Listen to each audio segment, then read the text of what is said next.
I'm Atra El-Nashar on Capitol Hill. Israel and Hezbollah in Lebanon continued to exchange fire Tuesday, defying calls from President Trump to stop their attacks. Back here in Washington, Secretary of State Marco Rubio updating Congress about the status of negotiations with Iran. In southern Lebanon Tuesday, more scenes of war.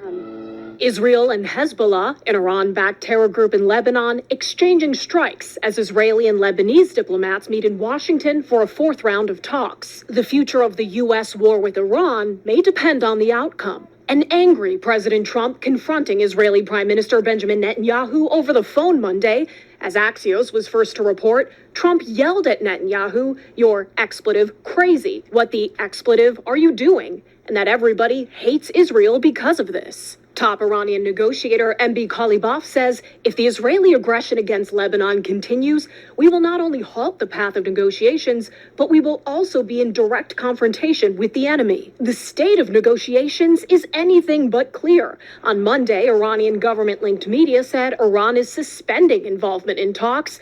President Trump saying Tuesday talks have been going on continuously, and where they lead, one never knows. But as I told Iran, it's time, one way or another, for you to make a deal. Complicating that process, unfortunately, is their internal regime is somewhat fractured in the sense of it takes days to get responses from their system. Secretary of State Marco Rubio tells senators a resolution would come from two phases of negotiations. Phase one, he says, depends entirely on Iran opening the Strait of Hormuz. Ships can sail through international waters the way they can do through other choke points around the world without being fired upon, without paying a toll. That's condition number one. That would open the door to phase two, which Rubio describes as 1, 2, or 3 months of highly technical negotiations on a list of issues, mainly limits on Iran's uranium enrichment. That is not a guarantee that ultimately will lead to a deal that's acceptable to the Senate or acceptable to the American people.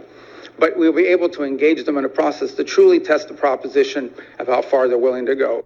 Rubio also says the administration will not offer Iran sanctions relief to reopen the strait. He says that will only come when Iran makes concessions related to their nuclear program.